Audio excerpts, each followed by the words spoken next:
Good morning, ma'am. My name is Ritik Kumar and I am from Group 4.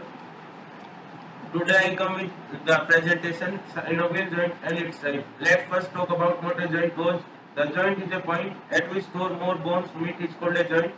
In other terms, we can also call it as articulation. They are basically responsible for movement such as the movement of limbs and stability, such as stability found in bones of the skull. Basically, on the basis of structure, the joints are classified into four types that are bony, fibrous, cartilage, and synovial joint. Let's talk about our synovial joint, also called as diarthrosis joint. They are the only joint that have a space between the adjoining bones. Thus, thus the space remaining between two adjoining bones are called as synovial cavity. This space of this cavity is filled with a synovial fluid. The synovial fluid lubricates the joint that reduces friction between both bones and allowing greater movement. The ends of these bones are covered with a special cartilage named as hyaline cartilage, and entire joint is surrounded by a capsule called as articular capsule, which is composed of connective tissue that allows movement of the joint while resisting dislocation. Moreover, articular capsule may also possess a surface that is directly contact with each other. As the bone moves, the articular capsule may also possess articular cartilage, and it has two main functions, that is minimize friction upon joint movement and absorbing the shock. And one more point, that this joint, the degree of freedom is maximum due to smooth movement on the synovial fluid. This is the basic between synovial joint and the joint. Let's talk about the types of synovial joint. They are basically subdivided into different types. They are mainly subdivided into 6 different categories. The categories are hinge joint, also called as Ginglimoid joint, pivot joint, ball and socket joint, saddle joint, and ellipsoid joint, also called as chondroid joint, and last one is plane and gliding joint. It is the one of the main joint in our body in day-to-day life, like the fields of sports and physical education due to their ability of free movement. Let's talk about one by one about the type of synovial joint. The first in this category is called as hinge joint. It is a uniaxial joint, that means it can move in only one direction. Example, elbow joint and knee joint. And also well-known example is finger or interphalangeal joint. In hinge joint, clearly only flexion and extension took place, just like the door of the room. Flexion in which the bone move. Flexion involves folding the forearm, and extension involves relaxing the forearm, just like the door of the room. Moreover, the knee has the largest hinge joint in the body. They also allow a limited motion in other planes too. This happens because this joint, the articular surfaces are mounted to each other in such a manner to permit in only one plane. The articular surface of these bones are connected by a strong collateral ligament. Next in this series is pivot joint. The pivot joint, also called as rotatory joint or trochoid joint, as the name implies, this allows only rotating motion. Example, neck joint between two cervical bones, radioulnar joint in forearm, and during supination and pronation in our hand, this joint allows movement. It allows movement around a single axis. The moving bone rotates within a ring that is formed from a second bone and a adjoining ligament.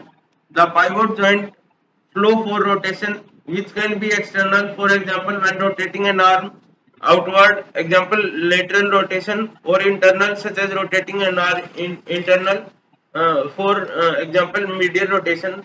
When rotating the forearm, these movements are commonly called as pronation and supination. Pivot joint consists of rounded end of one bone fitting into a ring formed by the other bone. This structure allows rotational movement as the rounded bone moves around its axis. Example, the joint of first and second vertebrae of the neck that allows movement of the head and move back and forth. This type of movement is called as is common pivot joint.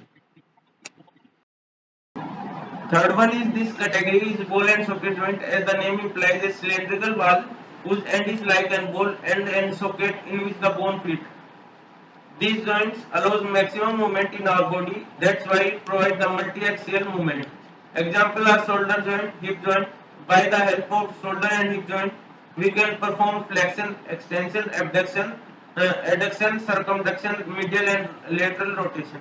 All types of movement are possible in this type of joint.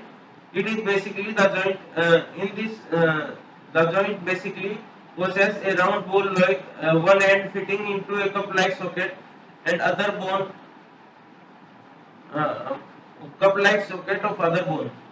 Moreover, there are only two joints in our body that are shoulder joint and hip joint because they need the great motion at the end of our body limbs and allows the vast movement of musculature needed to move the support such flexible joint.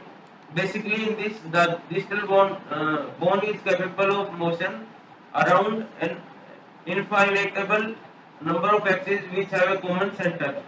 This enables joint to move in many directions. Let's come about after the fourth type of joint called as saddle joint. It is a joint that is present between concave and convex bones, just like a horse seat and a rider seat. When same happens in the case of this joint. Example of this joint present are carpal and metacarpal bones and present in thumb. They are basically biaxial joint that is allows movement in two axes. In this only rotation movement not possible. Flexion, adduction, abduction, circumduction, etc. is possible in this kind of joint, and only rotation is not possible. Then comes the next joint called as ellipsoid joint, and it's also called as condyloid joint. These are also called as biaxial joint like that of the saddle joint. As the same case, rotation is also not possible in this type of joint. In appearance it look like ball and socket joint. Only difference that in ball and socket joint, the ball is spherical in shape, and in this joint, the ball is oval in shape. Flexion, adduction, abduction, and circumduction, lateral and medial rotation are also present in this joint, but only rotation is not possible. Example of this joint is radiocarpal joint, that is waist joint. This joint is also type of this joint. Example, this is radiocarpal joint. An example of ellipsoid joint. Next and last joint come in line is plane joint, also called as gliding joint.